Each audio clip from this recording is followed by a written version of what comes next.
Pessoal, antes de falar o assunto desse vídeo, o último vídeo, um pra trás, eu falei do Scarpa, atualizei sobre a situação dele. Falei do Marinho e do Carlos Eduardo, que o São Paulo tá tentando reforçar o ataque.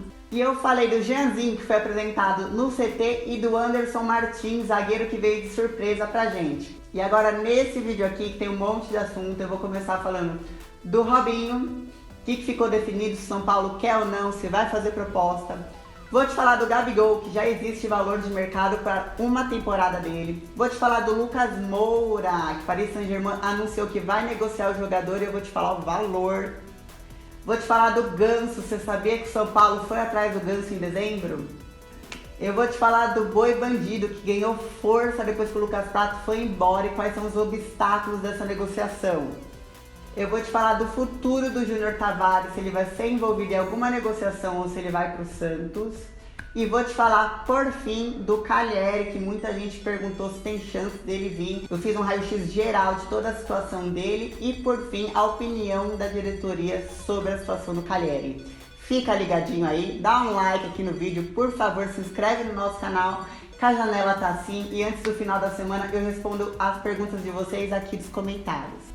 Galera, pra mim notícia boa, eu achei, não sei o que vocês vão achar, escrevam nos comentários por favor. Mas o São Paulo descartou qualquer possibilidade de trazer o Robinho. Eu tenho até medo de dizer que o São Paulo descartou e cravar, porque às vezes volta atrás, o futebol é assim.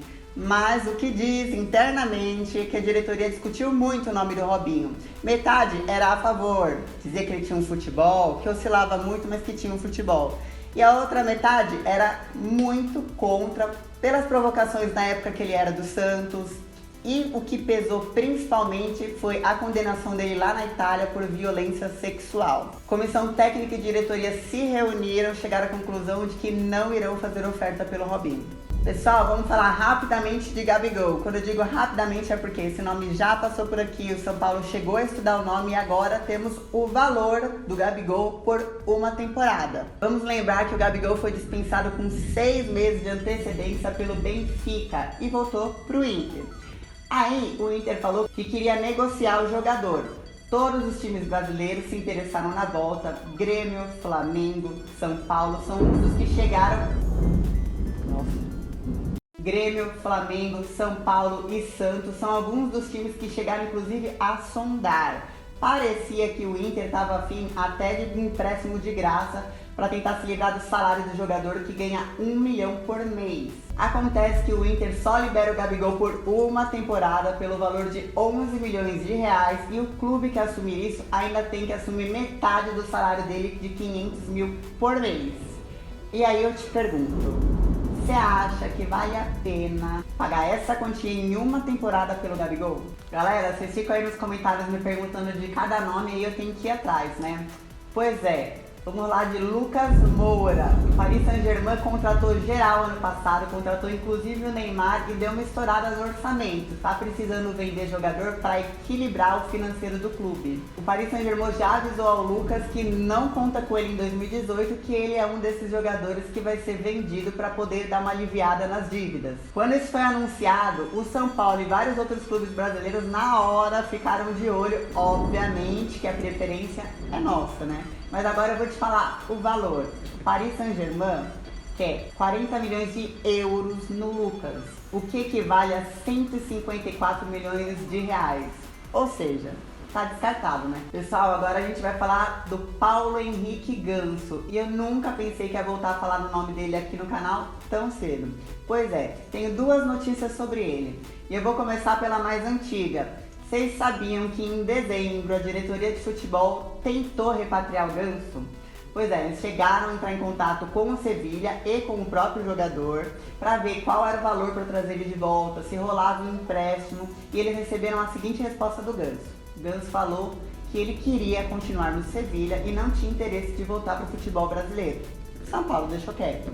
Ok, só que o mundo dá muitas voltas e agora o Ganso acaba de ser avisado pelo Sevilha que não está nos planos do clube e que irá negociar o jogador ainda nessa janela. Lembrando que o Ganso tem contrato com o Sevilha até julho de 2021.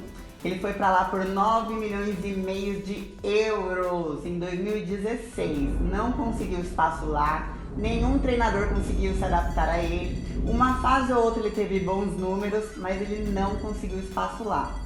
Acontece, veja como o mundo dá voltas, que esse ano tem Copa do Mundo e o Ganso precisa correr atrás contra o tempo, porque ele precisa de uma vitrine rápida para ver se o Titio convoca. Ele tem 6 meses para se readaptar, seja lá para onde ele for, se vai continuar na Europa ou voltar aqui para o Brasil e mostrar seu futebol. A diretoria do São Paulo ainda não decidiu se vai fazer nova procura pelo Ganso, até por causa da resposta que ele deu no mês passado, menos de 30 dias atrás. Inclusive porque a diretoria acredita que o Ganso deve preferir continuar no futebol europeu. Lá no SPFC.net eu fiz uma enquete e eu quero saber: você acha que vale a pena repatriar o Ganso? Você acha que a história que ele teve aqui do final de 2012 até a metade de 2016 valeu? Deixa nos comentários a sua opinião e vai lá no site e volta pra gente saber. Com a saída do Lucas Prato, quem ganhou força foi o Aloysio Boi Bandido. Vocês lembram dele em 2013, salvando a gente do rebaixamento com as voadoras, deu voadora até no Muricy, se adaptou no time de lá, tá gostando de morar na China e já passou por 3 clubes lá no futebol asiático até agora. Ele ficou livre em dezembro, ele tava no eBay, que é o mesmo time que pegou agora o Hernanes, chamou o Hernanes de volta. O contrato dele encerrou em dezembro, desde então ele tá livre, mas ele tem 2 propostas de clubes chineses na mão para avaliar.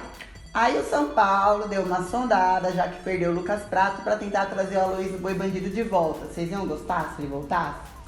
Pois é, mas já esbarramos no primeiro obstáculo. Por que o São Paulo é assim? Sempre tem um obstáculo. E o obstáculo nesse caso se chama salário. Acontece que a média salarial anual do Boi Bandido é de 20 milhões de reais. São Paulo não tá nem perto de conseguir pagar um valor desse. Aí o Boi Bandido falou para os agentes dele que pelo São Paulo ele reduziria o valor. E mesmo reduzindo o valor, ainda está muito acima do teto do São Paulo.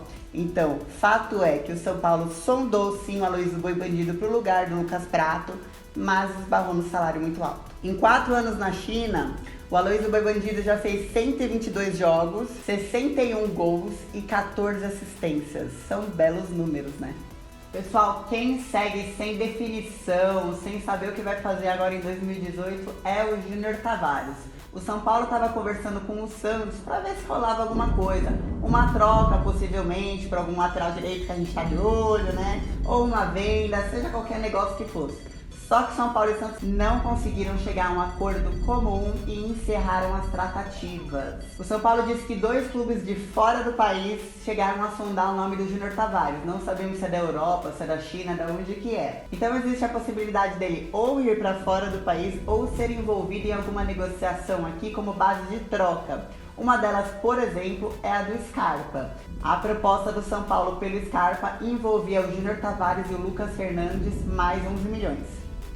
Galera, vamos falar de Cueva. Vamos tentar não xingar, mas a vontade é grande, né?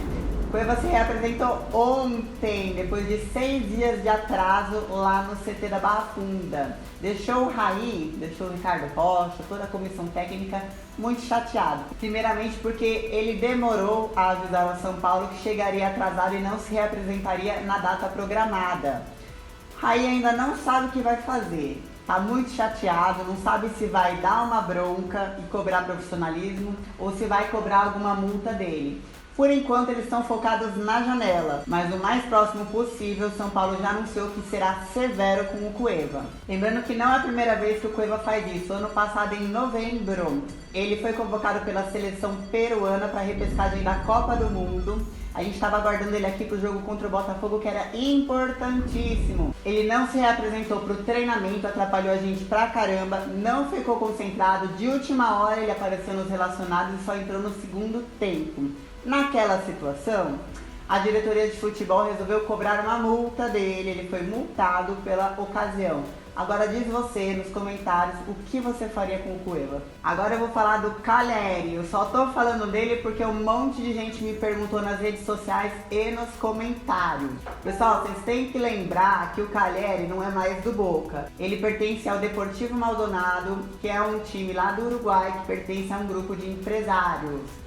E aí ele foi liberado pelo West Ham um ano atrás e o São Paulo ficou super atrás do Cagliari. Só que o grupo de empresários acredita que o Cagliari ainda tem mercado na Europa e por isso disse não para o São Paulo e fechou um empréstimo de um ano com o Las Palmas. Las Palmas é lá da Espanha, tá jogando a Série A. Só que tá indo mal pra caramba, é lanternão no campeonato, tá lutando pra não cair. Na contramão da crise do time está o momento do Cagliari. Embora o Las Palmas esteja mal, o Cagliari toda vez que entra arrebenta sendo ele mesmo, né? Vou te falar os obstáculos e as possibilidades. Obstáculos: o Las Palmas só conta com o Cagliari.